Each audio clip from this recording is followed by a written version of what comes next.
Vous écoutez le Petit Pas Podcast, Une création de l'AQCPE. animé par l'équipe Saine Alimentation. Bonne écoute! Bonjour à tous, bienvenue à cet épisode du Petit Pas Podcast où on va parler de différentes stratégies pour économiser.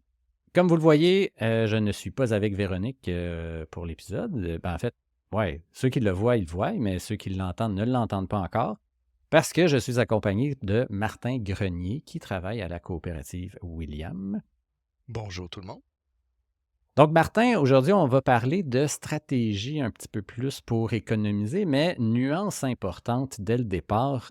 Quand on parle de stratégie pour économiser, notre but, c'est pas nécessairement de toujours aller vers le prix le plus bas. Parce que toi et moi, on a eu souvent cette discussion-là. La qualité, elle a un prix. Donc, le but, quand on vise d'économiser, c'est se permettre une qualité tout en respectant son budget fixé. Je pense qu'il y a eu par le passé, puis avec tous les échanges qu'on a avec des responsables de l'alimentation, une vision qu'il faut toujours acheter au plus bas prix. Donc, c'est un objectif valable, mais comme on le dit, si on vise tout le temps à acheter le plus bas prix, la qualité, elle suit aussi. On t'a invité au podcast, Martin, parce que tu as quand même un profil super intéressant. Tu connais pas mal de choses sur les achats des CPE. Donc, pour l'épisode, on va parler de stratégie, puis après, je vais te demander de te présenter parce que ça vaut la peine.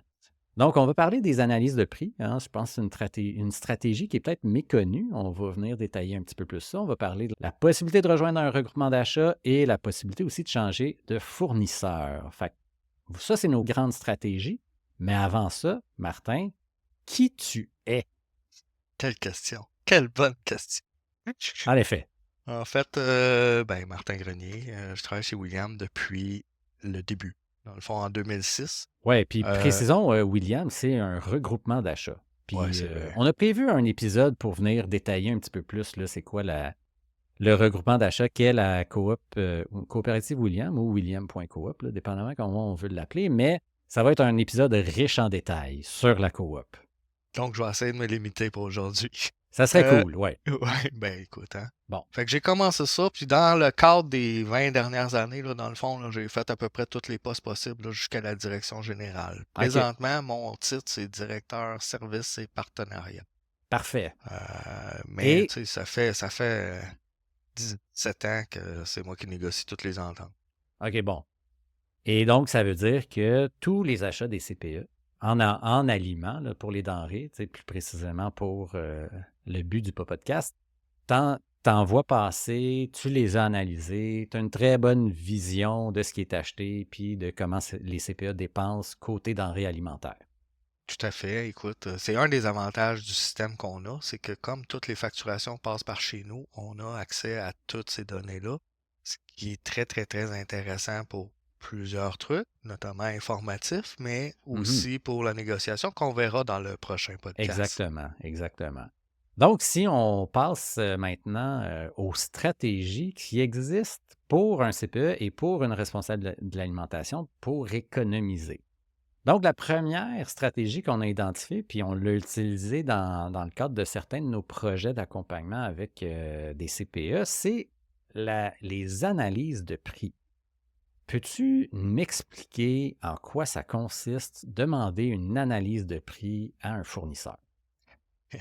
Oui, écoute, excellente question. Je dirais plus qu'est-ce qui est une bonne analyse versus une analyse. Oui, ça aussi. Pour avoir une très bonne analyse, en fait, l'idéal, ça serait de sortir tout ce que vous avez consommé dans la dernière année, puis aller chercher les prix pour chacun des fournisseurs que vous envisagez à la même date. Ça fait que OK, là, donc, si on le met en cas précis, on est, par exemple, à la mi-novembre, je demande une analyse de tout ce que j'ai acheté chez tel distributeur de la mi-novembre 2024 à la mi-novembre 2023. si j'avais un conseil, je dirais demander votre rapport de vélocité. Ouais, De cette façon-là, tu obtiens exactement tout ce que tu as commandé avec les quantités, mais quand on obtient déjà le rapport de vélocité, au moins, tu n'as pas à corriger tout ce que tu as de consommer. C'est déjà fait pour toi. Là, vous sauriez, bon, ben, avec la consommation que j'ai faite l'an passé, si j'étais chez tel fournisseur, ça me coûterait aujourd'hui tant, tel fournisseur aujourd'hui tant, tel fournisseur, bon. Ça, c'est la première étape d'analyse que vous devez faire, c'est le prix des produits. Maintenant, là, dans un monde plus réaliste, c'est sûr que 3 mois, pour moi, c'est un minimum. OK. Souvent, vous allez voir des fournisseurs qui vont vous faire des analyses quand que le vendeur vous sort sa feuille. Le vendeur d'un Un distributeur, là. distributeur là, vous sort sa feuille avec, il vous dit, ah, j'ai analysé vos trucs. Mhm. Il va vous sortir une liste d'à peu près 25.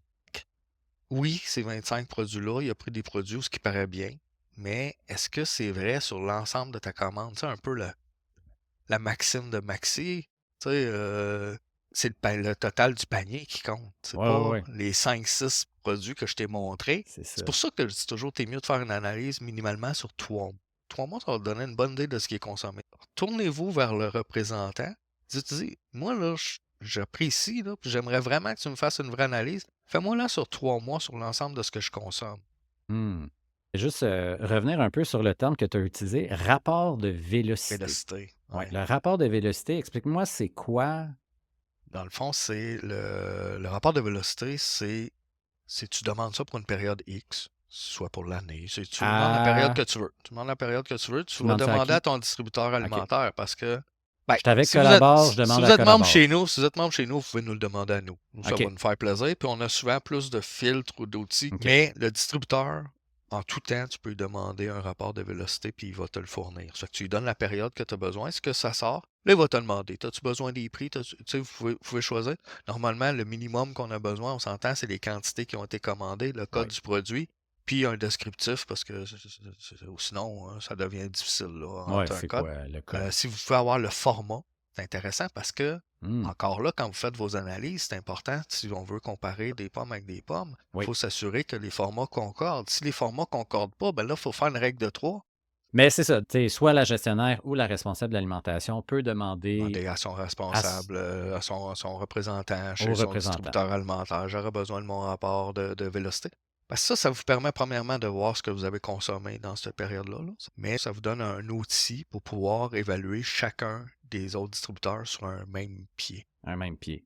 Ouais. Puis est-ce que tu pourrais dire, tu te fais approcher par un autre gros distributeur ou tu approches un autre gros distributeur, puis tu lui donnes ton rapport de vélocité que tu as présentement, Puis puis tu tu dis lui dis, price moi là. c'est ça. Donc lui, il pourrait le faire. Tout à fait. Puis Là, après, ben, puis là, ce qui est important aussi de leur dire, c'est que hey, si tu me fais un remplacement, il faut que tu me le dises, là, c'est quoi. Puis si c'est pas le même format, il faut que tu me le dises aussi, parce que les autres, ils se cassent pas le bicycle, là, ils mettent les ouais, choses. Ça tu fait demandes, que tu demandes telle marque, mais il te donne la marque maison. et ça, c'est clair. Est-ce Ça va arriver que, souvent. Ça, ouais, c'est une autre affaire que, tu sais, il faut dire. hmm, Tu sais, moi, je veux absolument celle-là. Si t'en as pas, là, tu peux me proposer d'autres choses. OK. Parce que souvent, ils vont vous proposer la marque maison, puis la raison est fort simple. Oui, ça va être des fois un peu moins cher, on se l'accorde, là. Mhm. Mais souvent, c'est que la marge est beaucoup meilleure pour eux. Parce que là, ils ont la marge du distributeur et la marge du fabricant. C'est pour Voilà, ça que souvent, ils ont bien intérêt à vous il aime passer ça, des la marque produits maison. marque. Mais ben oui, c'est C'est clair. bon. Fait que dans le fond, tu parlais des analyses de prix. Tu as dit que la coopérative, vous le faites parce que faire ça maison, tu sais, je me mets dans la peau d'une responsable d'alimentation qui se met à analyser avec C'est sa une job. gestionnaire. C'est un gros travail. Si on est membre de la coopérative William, vous le faites. Vous pouvez fournir ces rapports-là puis donner une analyse quand même Oui, assez tout à fait. détaillée. Puis l'avantage qu'on a, c'est le nombre. Ça fait qu'avec le nombre qu'on a eu, ben, tu sais, j'ai fabriqué des outils pour qu'on soit plus rapide. Tu sais. C'est ça. Donc, la coopérative peut très bien faire l'analyse dont on parlait Écoute, précédemment, de dire, moi, je suis avec fournisseur X. X. Toi, tu as Puis, déjà les prix du fournisseur Y et Z. Fait que tu es capable de tout à fait, faire, si tout à tu fait. restes avec lui, c'est ça. Mais si tu changes pour un autre ou un autre, tu gagnerais ou tu perdrais, dépendamment. Tout à fait. Tout à Bon. fait. Et juste pour terminer, les analyses de prix. Oui. Donc, quand on regarde les analyses de prix, c'est intéressant aussi parce que ça nous permet de voir est-ce que j'ai des fluctuations des prix dans l'année. Ça, c'est un bon conseil à donner à tous les responsables de services alimentaires, c'est de s'informer sur les périodes. Justement, parce Mm. qu'il y a des meilleures périodes, tu sais, il y a des pêches, c'est certains mois, tu sais. Ouais. Là, je dis n'importe quoi, là, mais tu sais, la sole, là, au mois de mai, là, il y a telle pêche à telle région, là, puis ça rentre, là, puis écoute, on a les meilleurs prix. C'est ça. Tu sais, dans le fruit et légumes, tu vas avoir la même affaire. Tu sais, souvent, tu as des périodes, mais pas juste ça. Puis, Tu sais, je sais pas, là, il y a eu 2 ouragans là, qui ont ouais, passé. Ça se peut que les oranges vont être un peu moins hot, puis vont être beaucoup plus chers. c'est ça. Ça fait que c'est bon de suivre ça. D'où l'importance de se garder quand même une certaine flexibilité sur son menu, hein, dans l'année, de prévoir à l'avance. Tu sais, avec le surgelé, ça se fait bien, mais quand on est avec du frais, puis ça, c'est un conseil qu'on a souvent donné, l'importance de se garder cette flexibilité-là. Effectivement. Donc l'analyse de prix, je pense qu'on a couvert pas mal.